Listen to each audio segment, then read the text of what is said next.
Welcome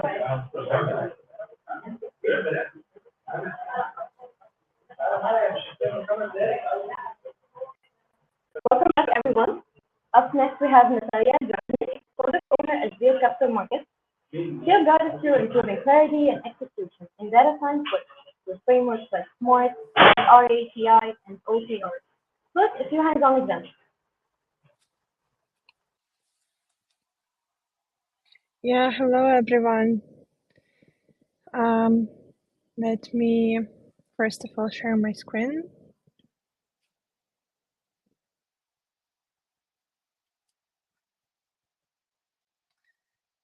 Okay.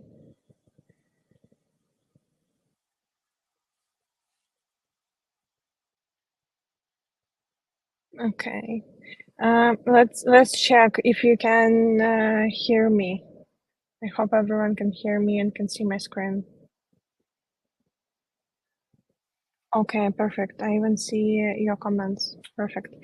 Okay, so let's begin. Today will be I would say not very.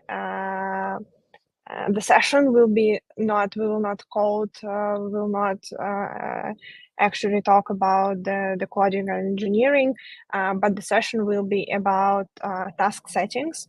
Actually, it should be interested for any data professionals, for data scientists, data analysts. If you're a manager, if you are doing tasks and you have a manager who assigning tasks for you, so this session is for you, and we will discuss how to set up tasks, to formulate tasks so that they get done on time and deliver the real and effective results. Let me first of all introduce a bit myself. Again, my name is Natalia.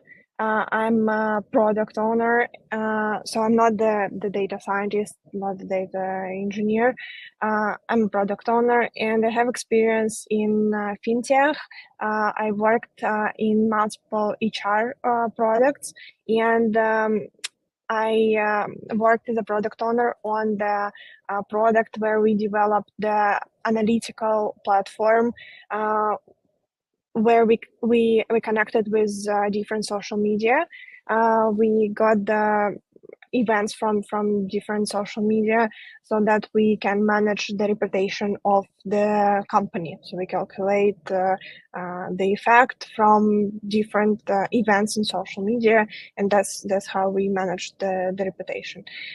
So because I'm a product owner, and usually this role is mixed up with the project manager, sometimes with business or system analysts. So I should, in my daily work, do like communicate with the teams, set up different tasks, align our goals, because it's essential part of my work. So that's why I decided that today we'll talk about this part. And on the slide you can see my contact details. If you, after the session, if you have any questions, feel free to write me in the LinkedIn.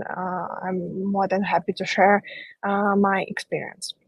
So the plan for this workshop, we'll do a bit more introduction to set up the goal for the workshop, the objective, and then we'll discuss the few task structuring frameworks.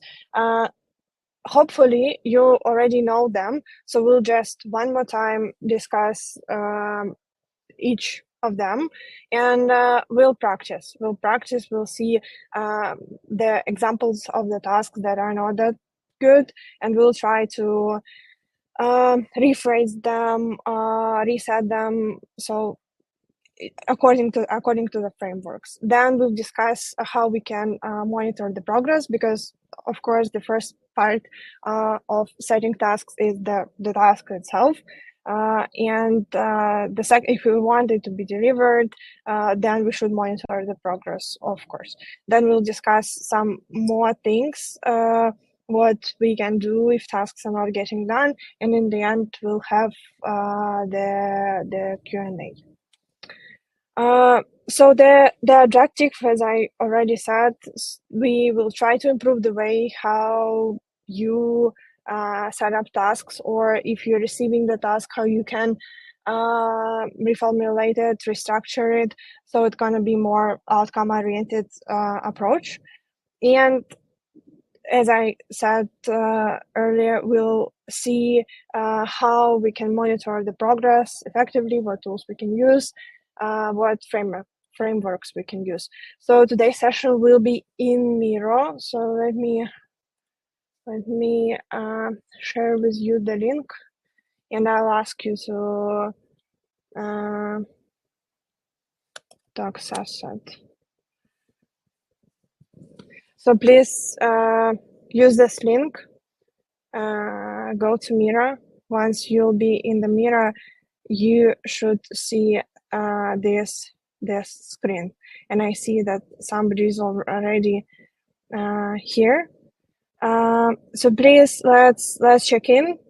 Use this voting. Quick introduction to Miro. I don't know if you ever used it or not. This is the tool, the whiteboard, which will allow us to do different things, to communicate, to interact with each other. So you can follow me. If you'll find me and click on me, you will follow me. So if you can do it, please do it. If no, just find the check-in box and you can vote. Let's try it. So I will know that you can interact with me. Or if you can't, let me know. You can vote. Just take the voting thing and vote. But let's try, because I need you to be able to interact with the board. If you can't do anything on the board, please let me know. I don't know, maybe in the chat. Oh, I see that some of you. Okay, perfect. Some of you can. So it should work for others. Okay, let's try. I'll give you a few minutes just to get familiar with the tool and to vote finally. While you're doing it, I'll just tell you that I see that today we are not able to talk with each other, but the Miro will be the tool for us. I'll see everything that you are doing. If you text anything, I'll see it. So let's communicate using Miro. So if you have any questions, you also can write them in the chat. For me, it's not very I'll first of all focus on Mira to see what's going on, and then sometimes I will switch to the chat to see what's going on if any questions. Okay. Workshop plan, we have it. Let's do the quick introduction. So please move to the introduction block. The most important question for me I told you that I'm the product owner and I want to be a little to know you a bit. The main question for me, what's your role? What's your position? Please answer on it. Let me show you how you can do it. You just click on the sticker and you type anything on it. So let's just collect information about you. What's your role? Okay, I see data analytics, data scientist. Perfect. And if you can add a bit more information, do you usually set up tasks? Maybe you have a team. Do you usually set up tasks for the team, or you are part of the team and you receive different tasks from your manager? Just for me to understand where are you now? I see legal affairs lead. Okay, I see the software developer. Perfect. data analyst responsible for developing AI model for my hospital. Very interesting. Data consultant usually receive tasks.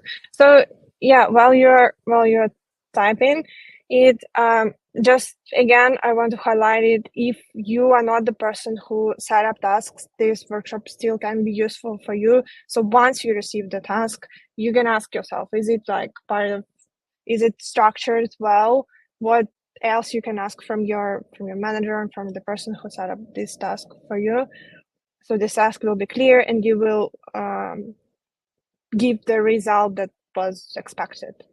So I see that you're quite already familiar with the mirror. I see a lot of data scientists, data analytics.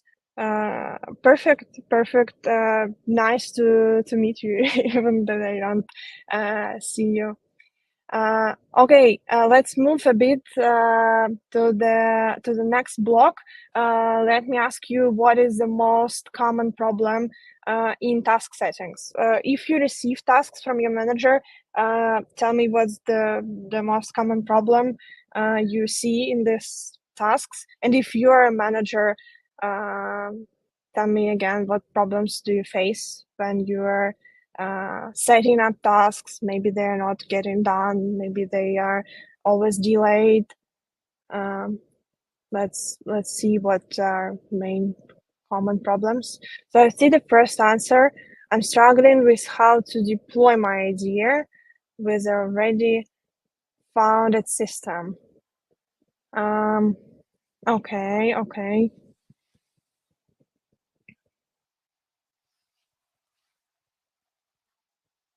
Any other?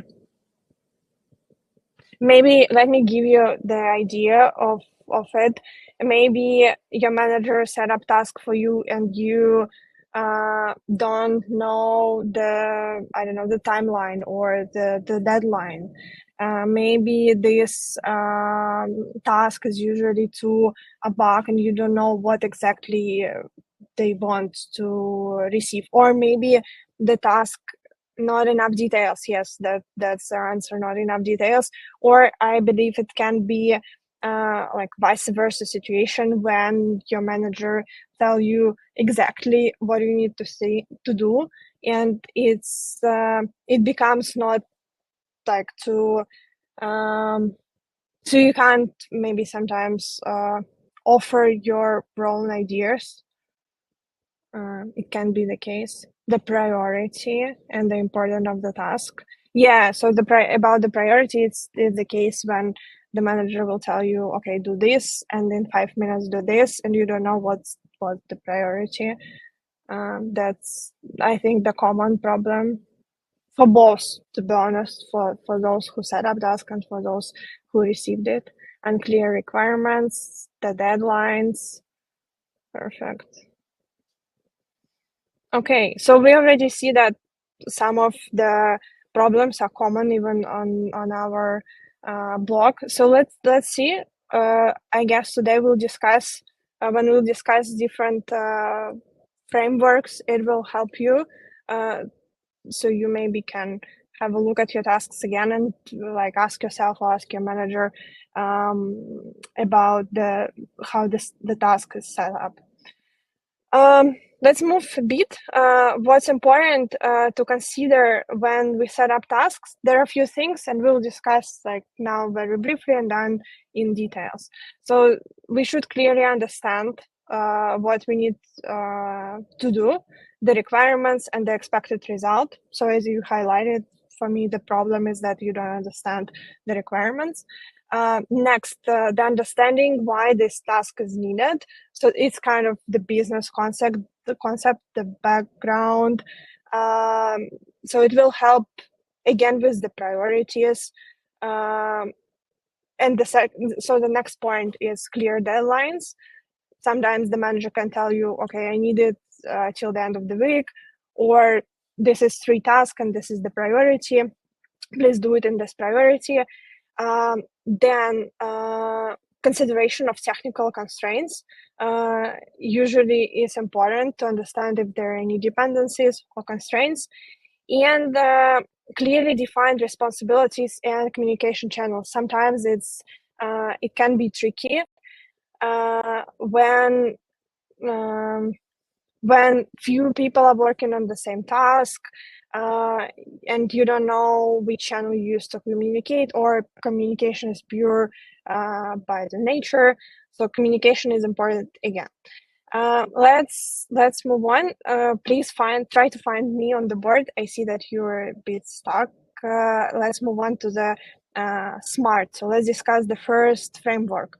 I guess SMART framework is the most popular one when it comes to tasks settings. So let's discuss each letter. So S in the SMART means specific. So the task that you received or that you set should be, please try not to move the board. Okay, somebody started the presentation. Let me try to fix it.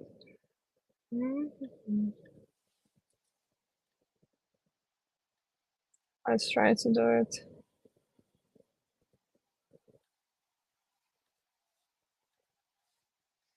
Yeah, so if you can move something, please let's try not not to do it. Let me try to fix it if we can do.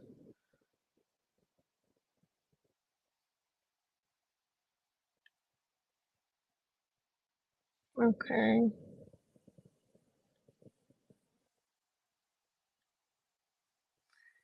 Let me see. Something was added and it crosses everything.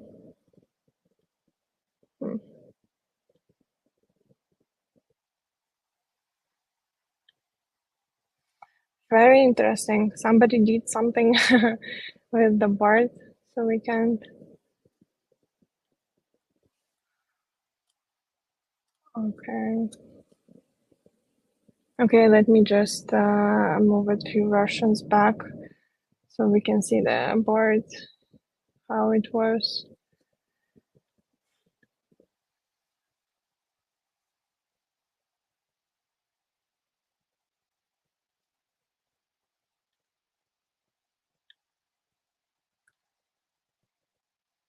Sorry, guys. Let's move a bit back. Can you still see the board? Or now you can't?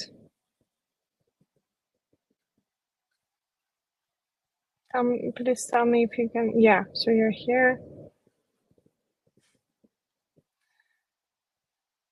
Nice, so you're here, and once you're here, you're starting to move it and added something.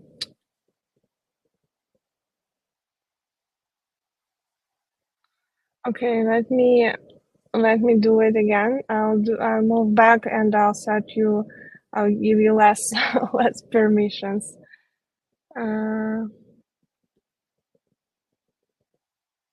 Yeah, sorry for that. With the mirror board, it's always like this.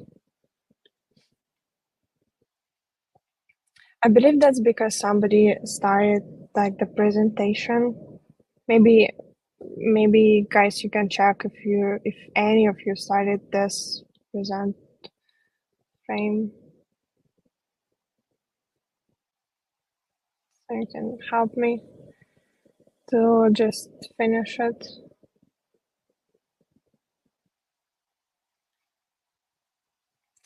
Okay, I'll do it again. I'll move back everything.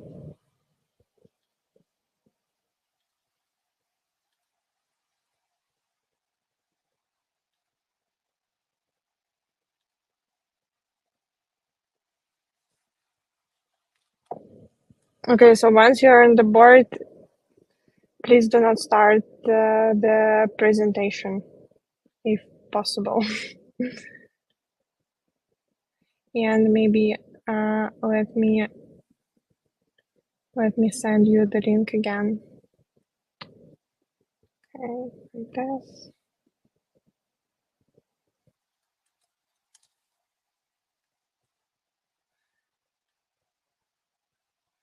Okay, now let's try. Let's try again.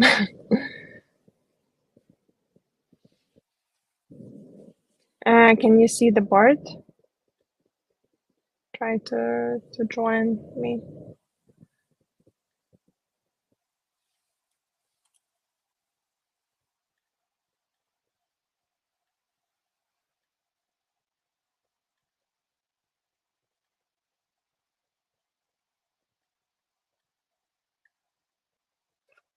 Okay, now I broken it.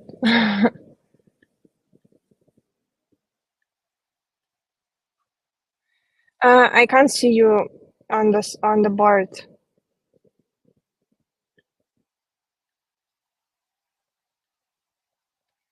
Can you find me?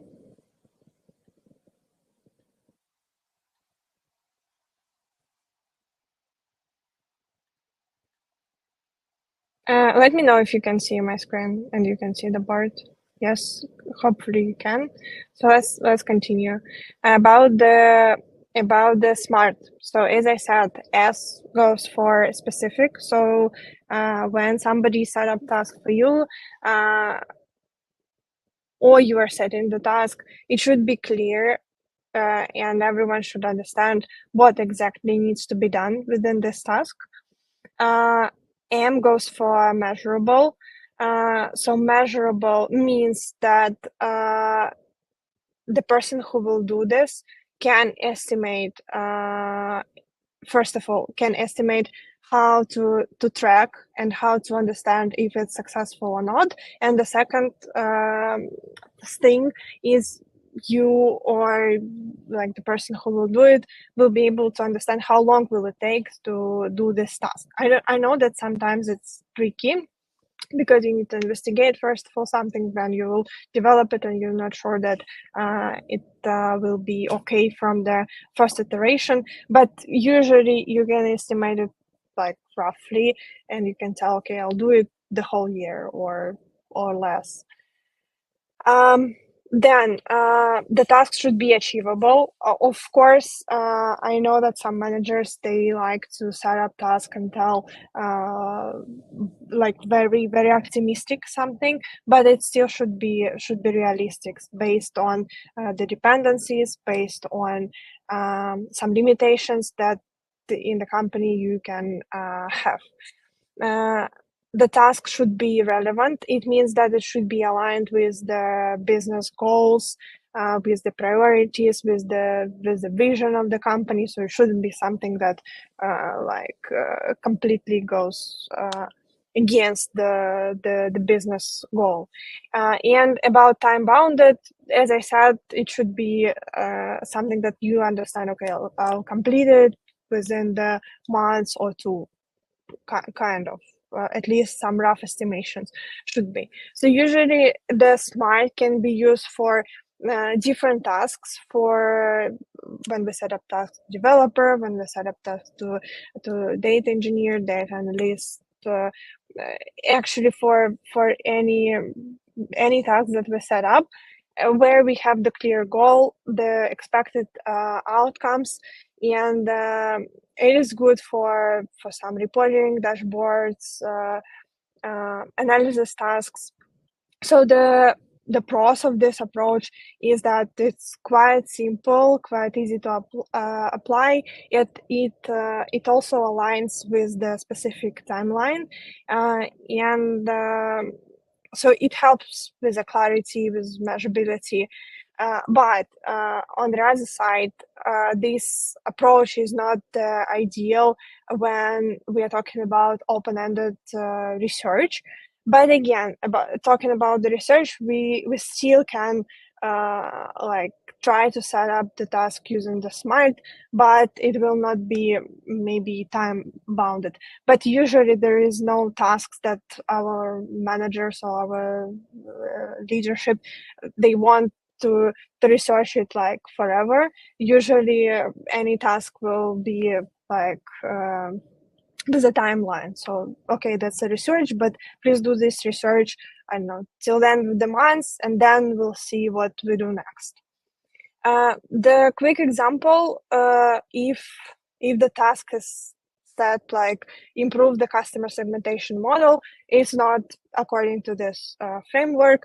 So the example should be like increase the model accuracy from something to something, using what data, what the result should be achieved, and the timeline, like by the 1st of May. Now I really want you to try to by yourself. So this is, let's imagine, so that's the task. The pipeline is falling. How you can rephrase it, and maybe for yourself, maybe imagine that you're setting this task for somebody. Just imagine any scenario, and how can you reset it. And just now let me know if you can do something, if you can write on the sticky notes, or you can just see my cursor and now you can't do anything. Let me know if you can do something.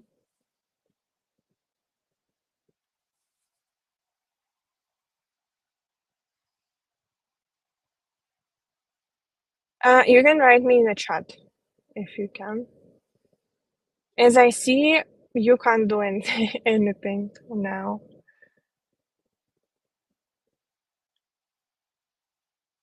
Nope, you can't write. Okay. Let's try. Let's try again. I will.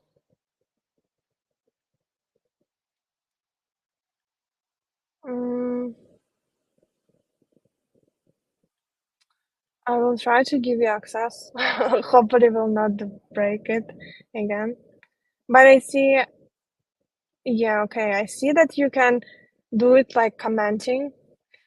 Let's give it one more try. If it will not work, then okay, then by comments. Okay, try now.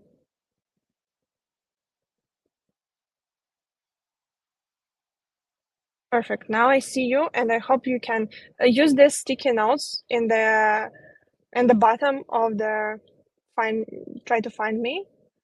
And okay, here on any sticky note, choose any for you, and just let's practice. So the pipeline is falling. You need to change it, and you need to be specific what exactly needs to be done. You need to highlight how the person who will do this task will measure the result. You need to set up the timeline in ideal scenario. So let me now first read the first comment. Please examine by the pipeline file set step and try to fix it. So in this comment, let's please let's not open the orange big thing. I will open it later because there's the idea of the answer. And commenting this, let's add the timeline, like when you want the person to do it. Because if you set up like this, okay, the person will tell you, okay, I'll do it, and then in a week you will ask, is it done? And the person can tell you, I didn't know that I already should start working on it, or I didn't know that there is a timeline for it. Pipeline needs to be fixed. The last of the second. Okay. Yeah, I'll give you a few minutes to write some of your ideas, and then we'll discuss it.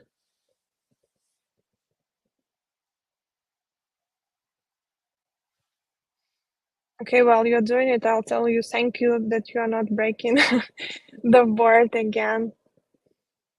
Now seems like we are doing it good. Okay, let me read this one.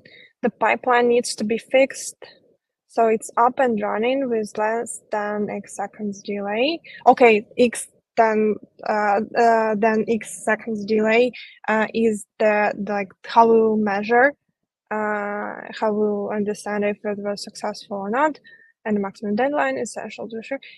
I like this one. I like this part. Okay, somebody again did something.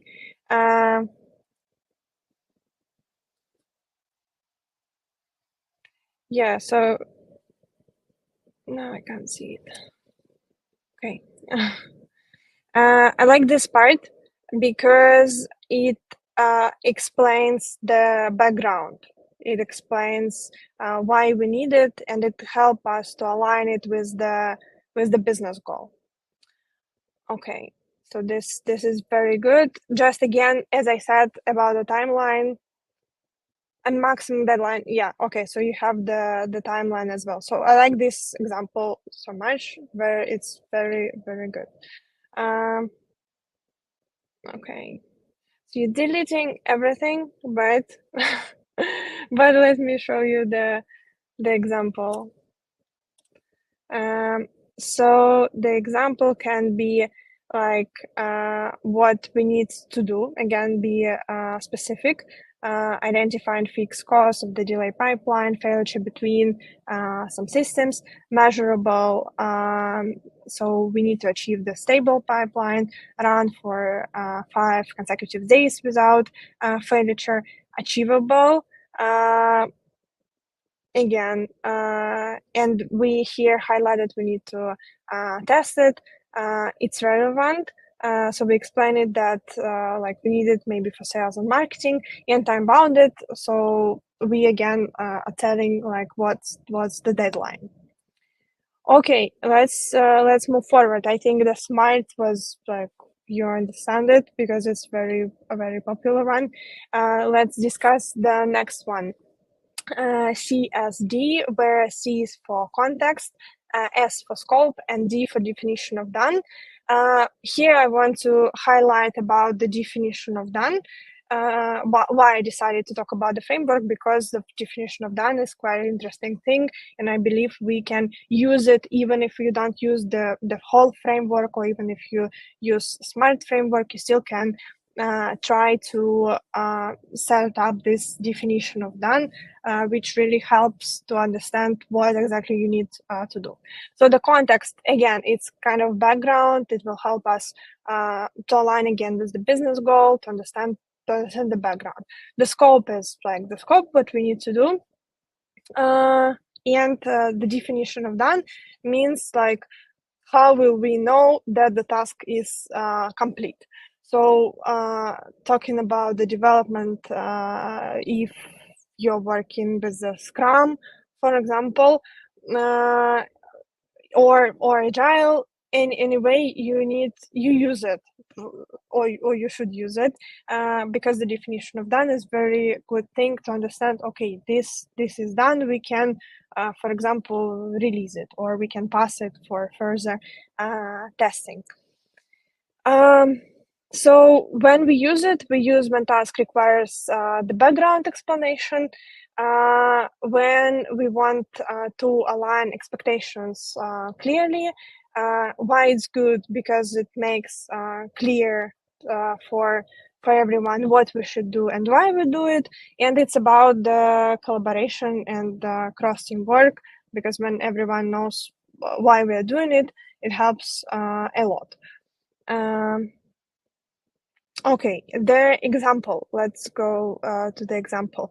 Update the churn model. If we'll set up task like this, it's not according to this framework. So if we want to use the framework, we should add the context and the definition of done. So the context will be kind of the current churn model is outdated and underperforming, and the definition of done, the accuracy is higher than 75%, and validation set, deployed in staging, and documented in Confluence. So in the definition of done, you can list the things that should be done before we will tell that okay, this task is fully done. Let's practice with the same task. So if the pipeline is falling, let's practice only with the definition of done.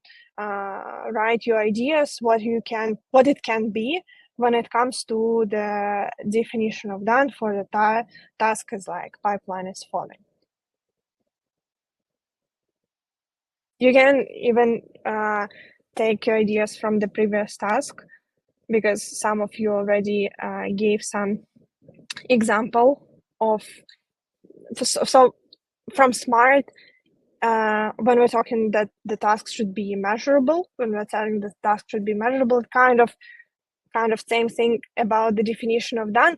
But look at my example. In the definition of done, we are saying that, okay, this model should be documented in Confluence, and it's part of the definition of done. So we not only want this model to work, but we also want it to be documented, and we want it to deploy it. And then we can consider this task is done.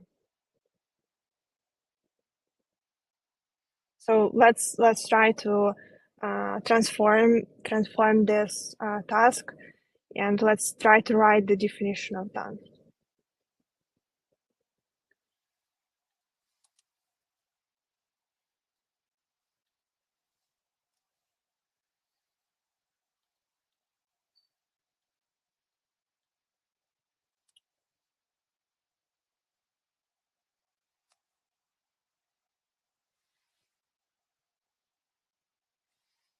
Okay.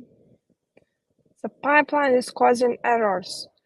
So on this yellow sticker, you're trying to write, I think, the context. So you're giving the idea. And let's try to write the definition of done. When you will know that the task is done, when you can. Okay, should be the example should be stable for 5 days without failure. Okay, it's okay. Maybe you can add more, like maybe more details. And let me read this one.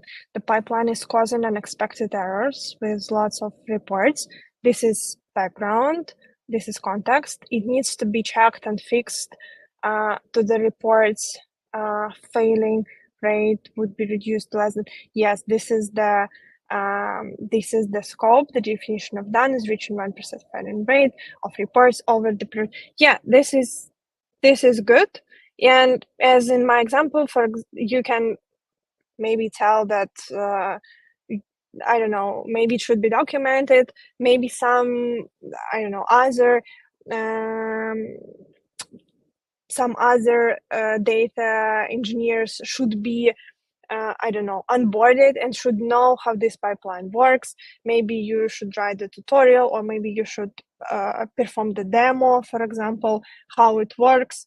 So think about it, because it's so this what's the pros of this approach is that you can add more information, not only about the pipeline itself, not only about the algorithm itself, but about the communication. So you can see and you can think about the task more complex.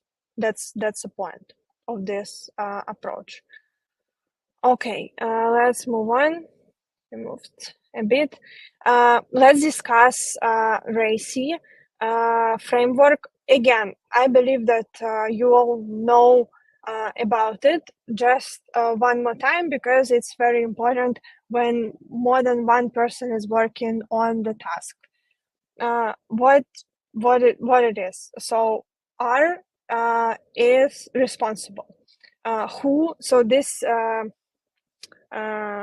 it answers who does the work. So the person who directly responsible for this task.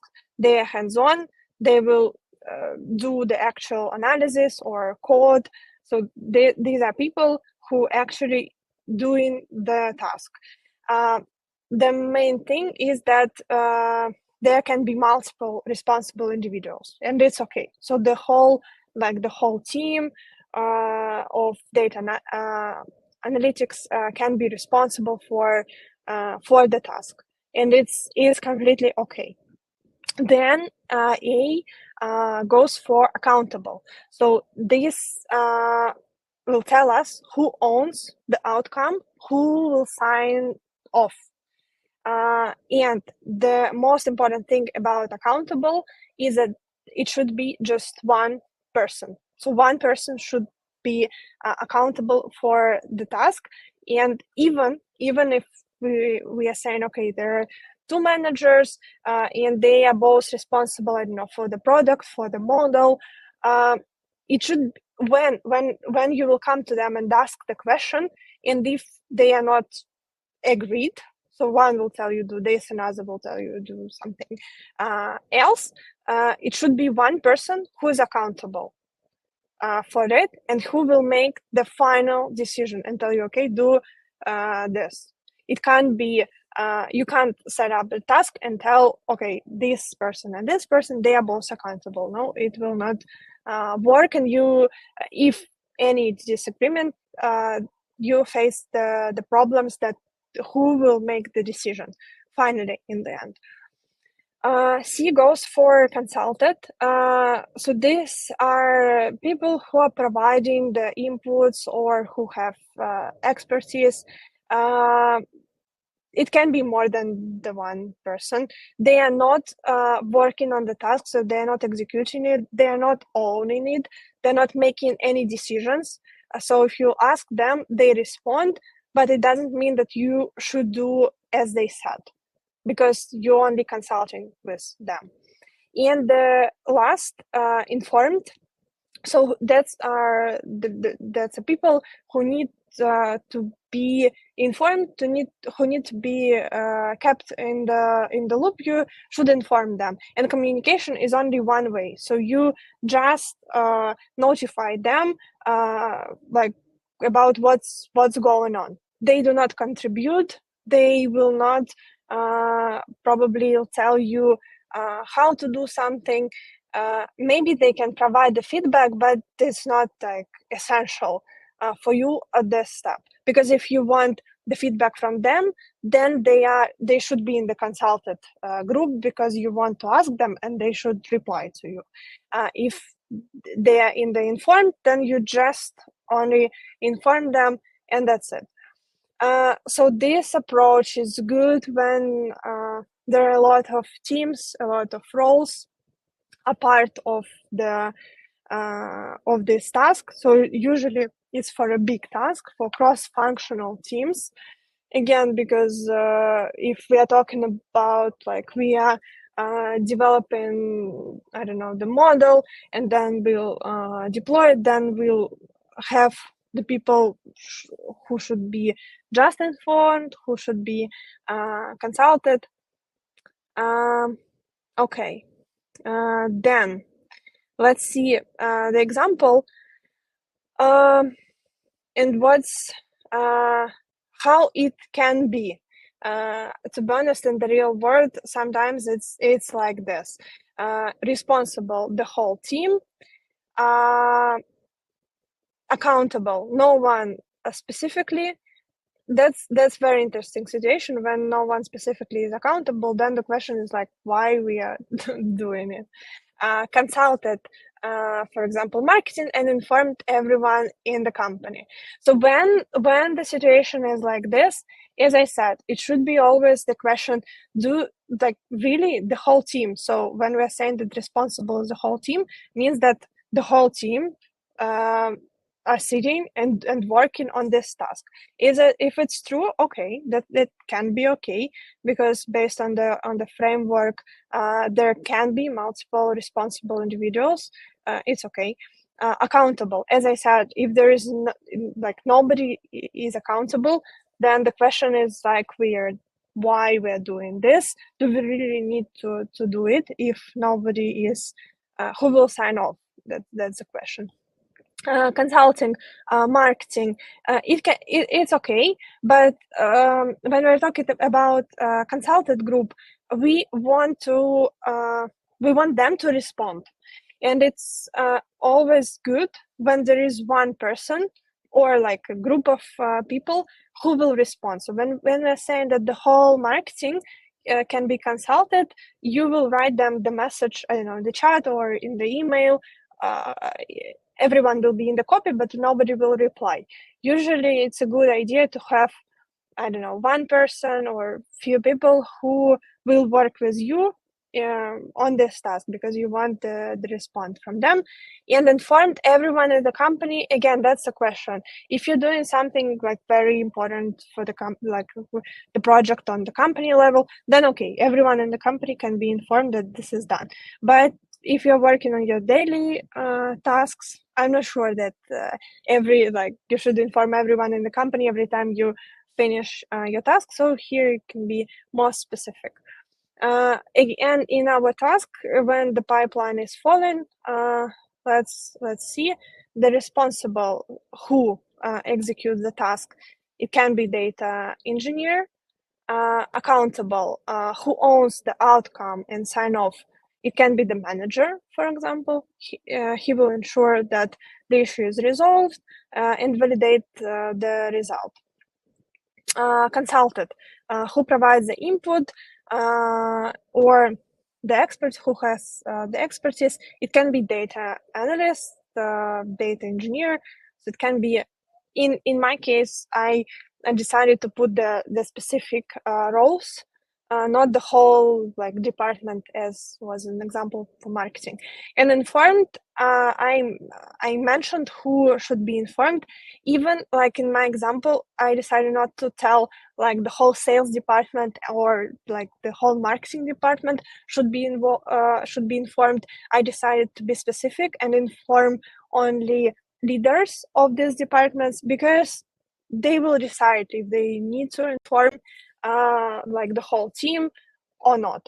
So I decided to be more like specific in this case. So let's now move to the next task. I'll give you some time to think about it. So here's the task. There is 4 examples of the tasks, and the idea is to rewrite it. You can choose any framework that you believe is good for this task, and you can try to rewrite it. Let me give you 3 minutes for it, and then I'll just go through it and read some of your examples. So you can choose any, no need to rewrite all 4. You just choose any, and you by yourself choose the method that you believe works better for it.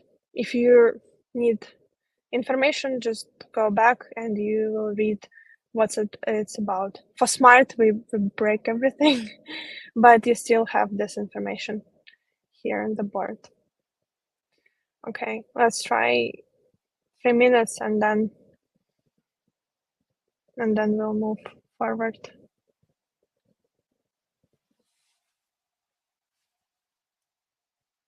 While you're doing it, I'll read in the chat if I need.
If you're done, you still have 1 minute if you want to practice with another framework, or maybe you can add to your sticker just one sentence why you decided to use exactly this framework. For example, I see that the person who did on the orange sticker used RACI matrix. It was just for practicing, or you believe that it works better for this?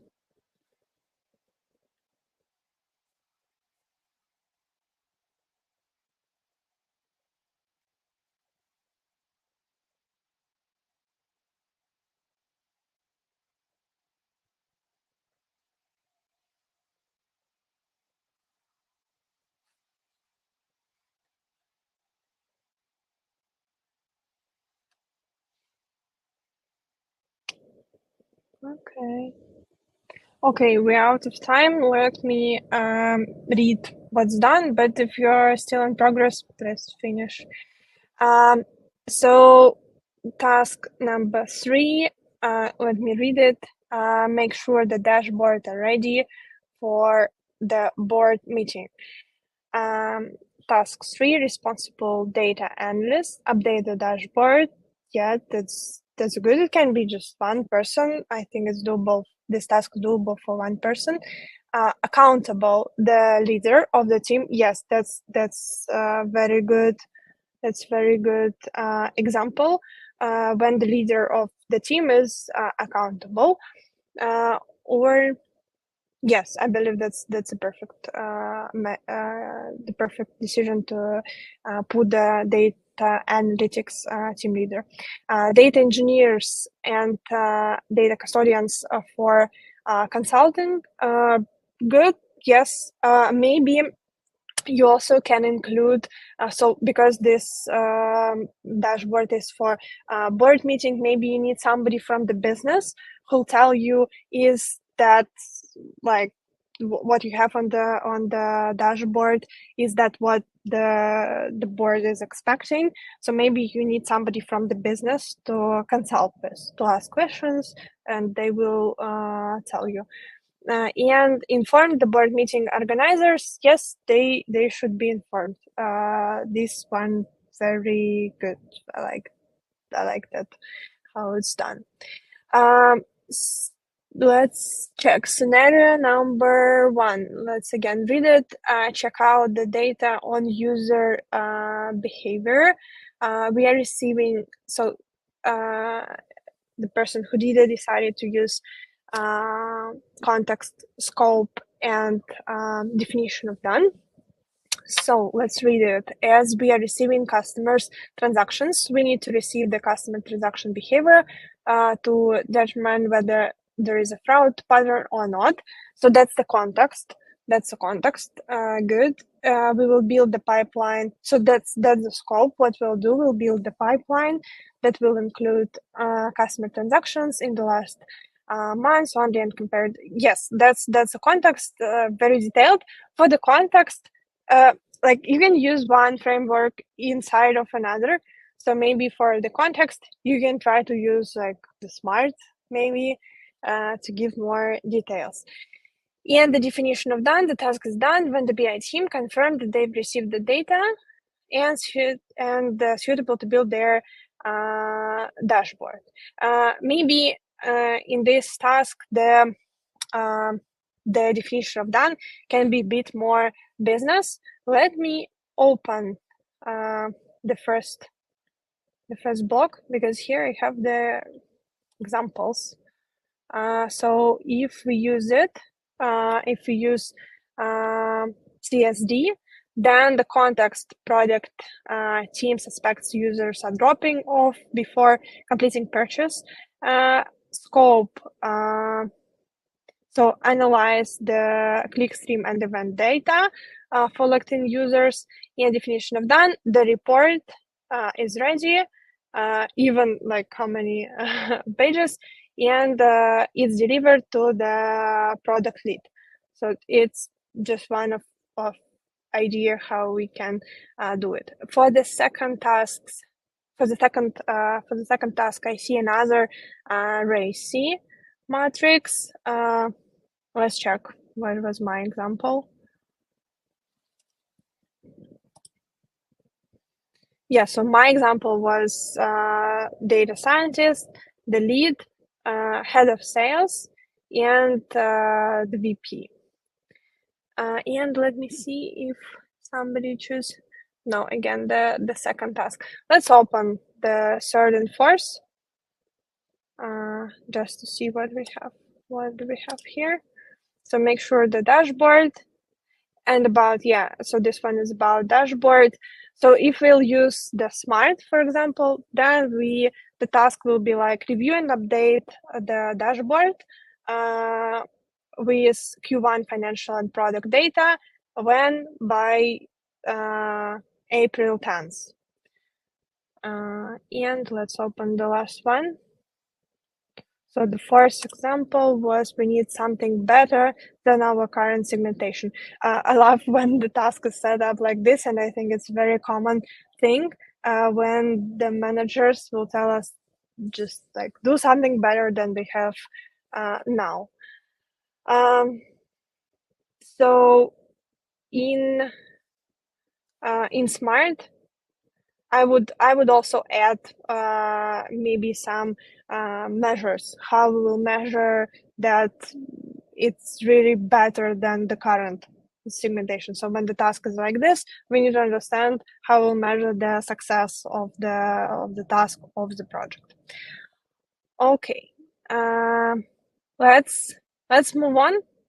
I really wanted to. So we did this. So I really wanted to spend some time about the monitoring of the progress. Because, okay, you set up the task or you receive the task, and then how will you track the progress? Please try to follow me. And another question to you. So the scenario is like your stakeholder, your manager,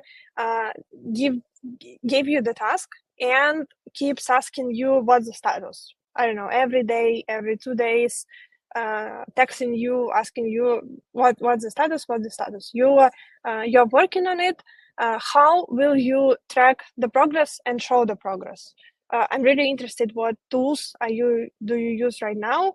You can reply me just, okay, I replied the manager like every 2 days he's asking, every 2 days I will reply that I'm doing something. Or maybe you use some tools. Let me know, what do you use now?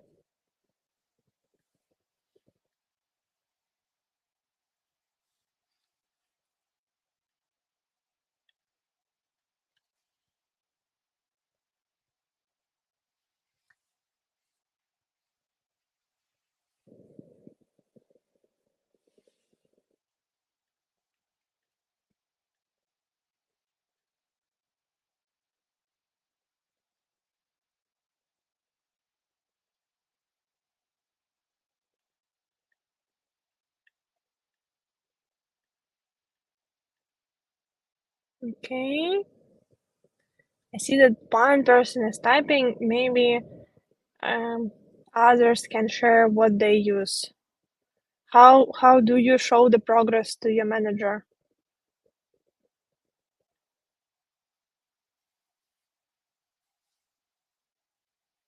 Okay, let me read the first answer. The good way through the project management tool, like Asana with the status updated. Yes, you're completely. So I completely agree here that there are a lot of tools, and we should use them. That's what I actually want to discuss with you. Yeah, I see that some of you using Trello, which is good, of course. This tool helps us. So another tool like Trello, maybe some of you use Jira to track tasks. I see that somebody is using the Kanban boards, which is good. ClickUp, Yes, that's another tool. So there are a lot of different tools. I see that you use them, which is good, which is good. Let's see what ideas I have. Now this part is not in mirror, so if you can see my screen, let's move on. Let's move to the presentation, and then we'll go back to mirror. We'll go back to the presentation just for a few slides. So I saw that some of you using tools like Asana, like Trello. All of them allows to use Kanban boards. And if we are talking not about the huge project, because of huge projects, it's gonna be something more like project management things, because it's gonna be like the high level task, then it should be decomposed to the different tasks for different teams, and these huge Gantt charts. That's for project management. But if we are talking just about your daily routine, daily tasks, then we can just use the Kanban board. Even like the board in Trello works. If in your company you use Jira, that's okay, that's great.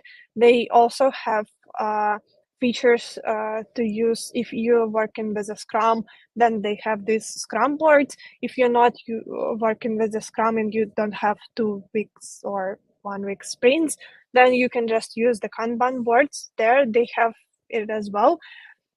So for Kanban, what's the elements? Usually you need the board. It can be even like the real whiteboard. Then you have the columns for each stage, and usually then like the number of columns is up to the team what they need. It can be really custom. As far as I know, Trello allows you to have the custom columns.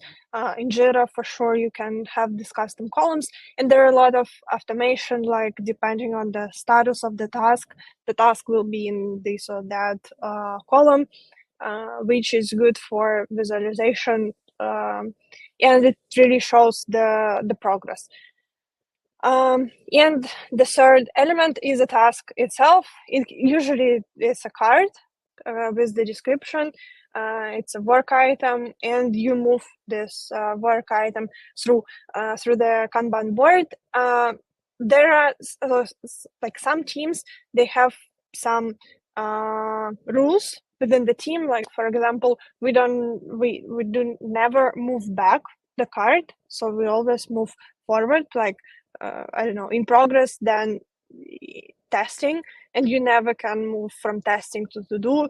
That's for some teams, for another not, but you discuss it within the team. So all these rules, you just discuss it and use it, and it gives you the overview of the project, of the work you have.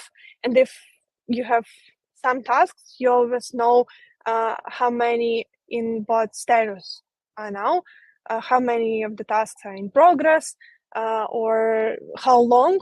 Even like for example Jira, it shows you how long this task is in progress or in testing. So you can ask yourself or discuss with the team why it's stuck, or why do we have so many tasks in progress and just few like in testing, or a lot in testing and like nothing in progress. So based on this visualization, you can do the analysis of how it goes. So as I said, it's a limit work in progress. Usually works very good in Kanban and helps to reduce the bottlenecks. About pros, as I said, it's quite simple. It increases transparency, and of course, it encourages the continuous delivery and flow, because you will never just stop working on the task. It will be in progress. You stop and you forget about the task. No, you will always see it on the board, and you will know that you need to move forward with the task, to finish it or to cancel it if you don't need it. As I said, this approach I will not recommend it for the complex projects, because another tools should be used. But for like if you have for, I don't know, for the quarter, if you have the goal, and you in this quarter, for example, you want to, I don't know, deliver the new model, enhance the, I don't know, another existing model, and you have, I don't know, 5 goals for the quarter, you can put them as cards on the board and move them. So every time you will track your progress, but on the very high level. Okay, this goal is like, we even didn't start working on it. This goal is in progress, and you will see every time where are you, and how likely you will achieve the goal. Another thing I wanted to highlight is about milestones and check-ins. Let me explain you what I mean. If there is a task or a project, you can have kind of key markers in the timeline, and these markers will signal you that the important phase or important part is done, is completed. It's a good idea to do and to have these milestones when you're working on the task, just to check that you are doing what your manager wanted to do. Or as a manager, it's a perfect time during these milestones to check with the team if they are working in the right direction, if they are doing what you expected them to do. Because if it's a big task, I don't know, task for a month, you as a manager don't want your team to go for a month, and after the month they will come and tell you, we did this, but as a manager you expected something else. So it's not what we want.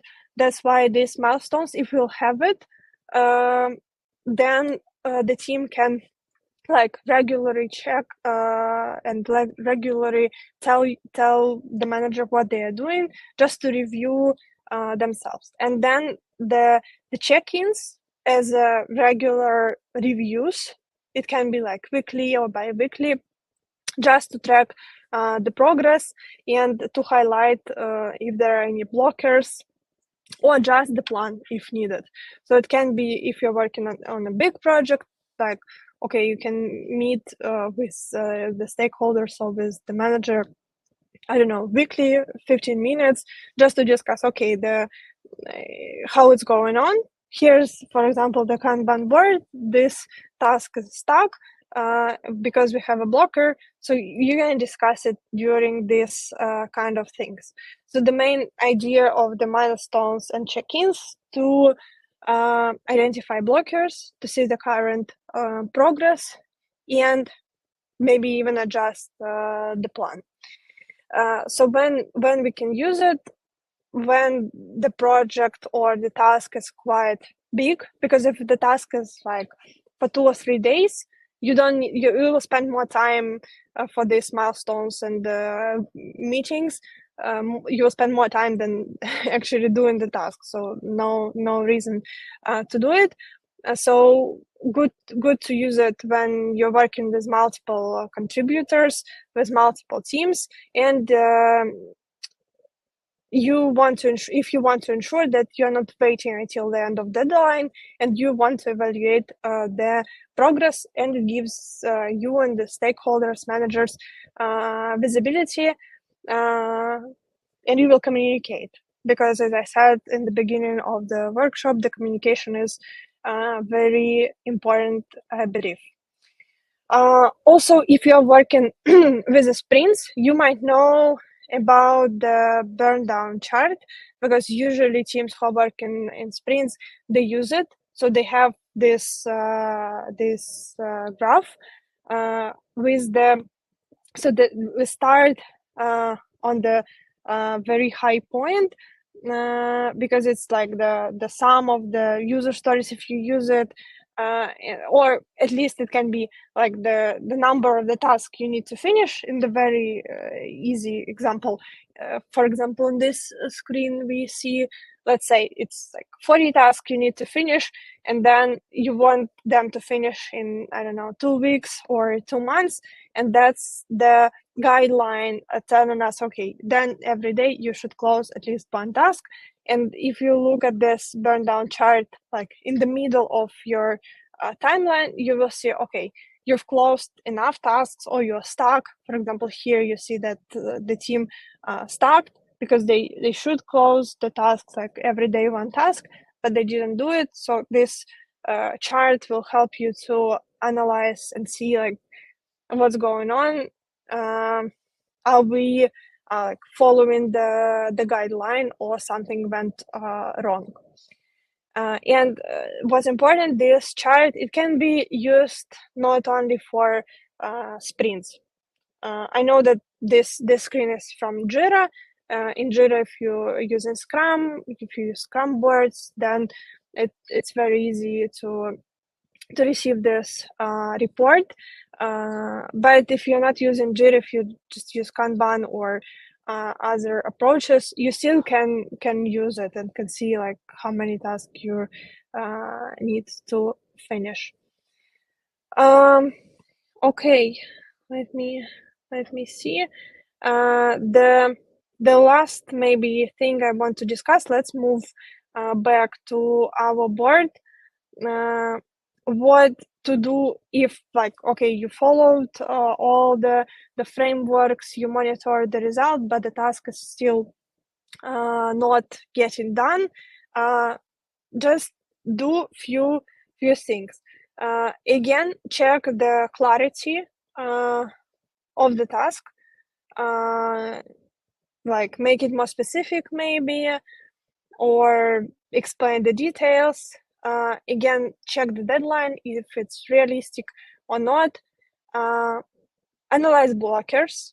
So it can be like some blockers, and if you use the Kanban or, I don't know, burn down chart, you will see. So if you use any visualization, you will see that, okay, this task is stuck and there are some blockers. So you can use it and discuss it with the team. About responsibility. So when something is going wrong, ask again yourself, who is responsible, who is accountable, with whom you can consult. It will help a lot, because sometimes there is a task which is set up for the team, but nobody is like accountable for it, and that's why we're not moving anywhere in with this task. About success metrics, again, it's important to set up like what do you need to do, what result do you want to achieve. If you are a manager and you're setting the task, you should for sure know it, what do you want to your team to achieve. Or if you receive this task, again, you can use the definition of done. For example, it will help you to understand what should you do to finish this task. And the motivation, again, is important. Usually you need to highlight the link of the task with the business goal. It will demonstrate the value. So if the team understands the value, it usually helps a lot. Because if it's just task and you tell them you need to do it because you want it to be done, that's a bit strange. So everyone should understand why we are doing it, and the context. And the last tool I want to tell you about is PDCA, where P goes for plan. So that's the cycle.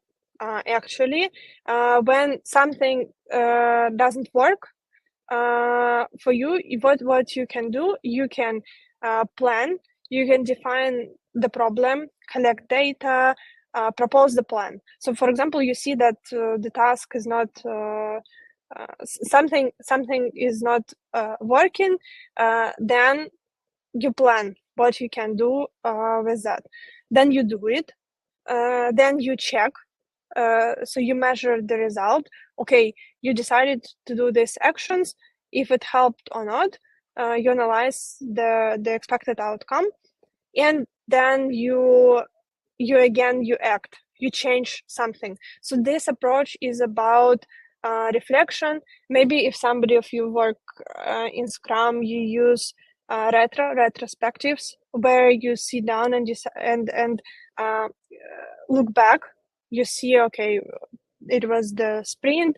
The goal of the sprint was X, for example. We achieved it or not. And the goal of the retrospective, the goal of this checkpoint is not only like to understand if we achieved the result or not, but to realize what we can change and then act.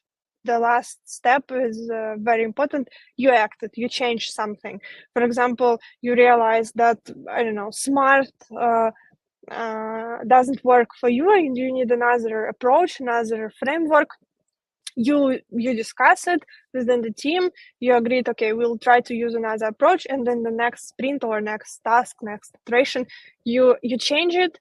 And again, after it, you again see what's the result, you check it, and you again discuss it, like what you can do with that. So that's pretty much it, what I wanted to share with you. Now it's time for some reflection and for Q&A. I believe we still have a few minutes for it. So please find me on the board. Let's move back to the mirror. I have 4 questions for you. You can answer it on the card or just think about it. What did you learn today? Maybe something new, maybe you already knew everything. How will you apply it in your work? What was missing or unclear, and what questions do you still have? So these 2 things important for me. So if you still have something, we can discuss, or you can just think about it and write me later. And if you have any overall feedback about the session, please leave it in the feedback form. And I'm going to the chat.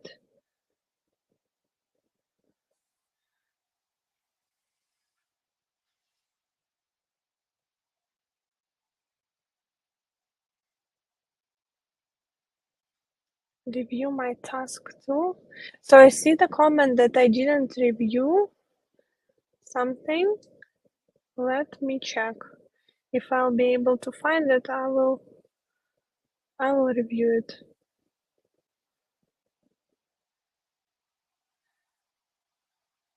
Maybe this one. Maybe you can guide me.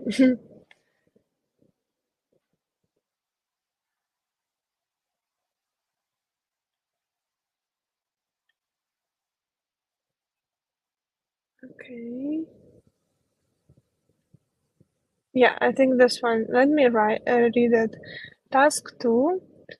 Build a model to help sales. We have a problem with a junior doctor who performed a specific procedure, and we need to build a model that will help them to accurately based on our guidelines that we should tackle the accuracy to avoid any unsafe practice with the patient.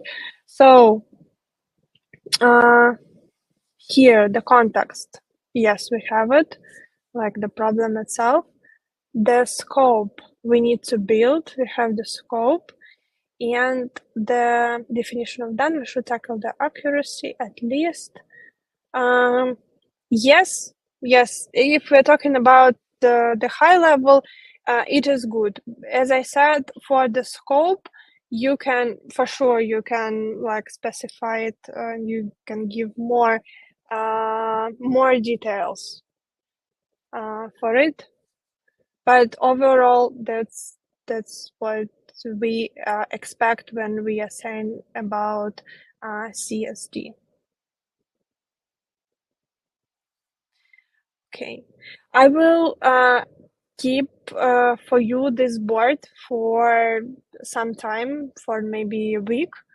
So if you are interested in something on it, you can, I don't know, make screenshots, copy and paste something.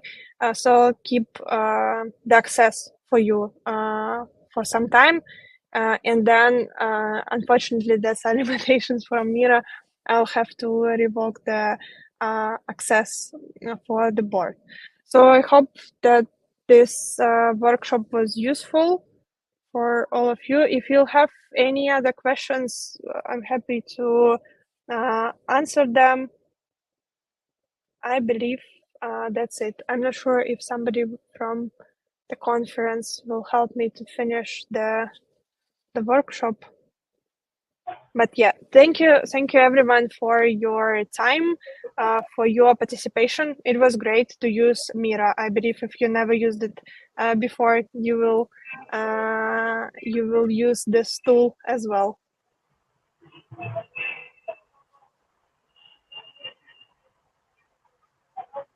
Okay, I see the question from Raivan.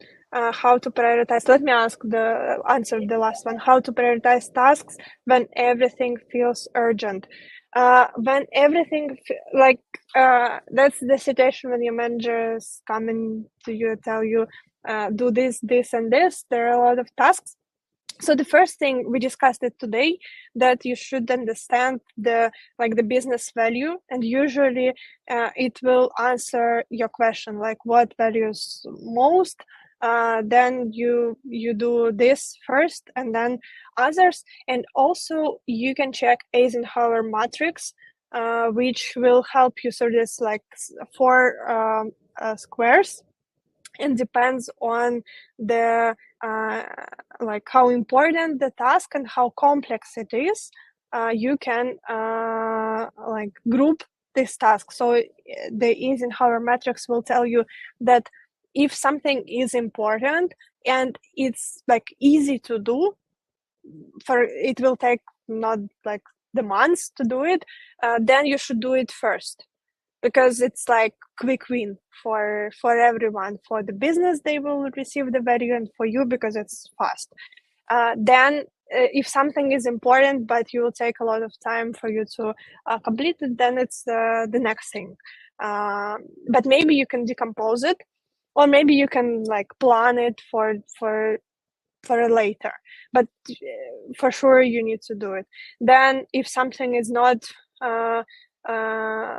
very important, but it's it's complex, then that's something that probably you will not do it, because again, if it's not important and very difficult to do, then it's strange if you'll decide to do it. But if it's not so important but still have some value and not difficult to do, then if you have free time, then you can do it. So yeah, check the Eisenhower matrix, and always think about the business value.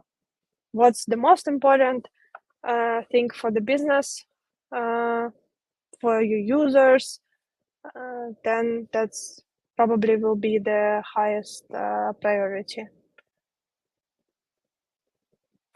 And the last, yes, I can show the last slide. This one. You have information about this in the Miro, but yes, that's the slide if you want to make the screenshot. So when you think about this approach, you can also separately Google retrospectives. So if you're not working with a Scrum, you can still use retrospectives. For example, when there is a project, at the end of the project, it's always good to discuss with the stakeholders, with the managers, with the team, what was the goal of the project, was it achieved or not, what was good, what was bad, what we can improve in the next project, next iteration. So I believe that's the end.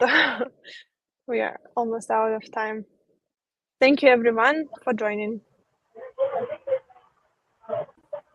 What an insightful session. Thank you so much, Natalia. We'll return right after the break. Don't go too far. Thank you.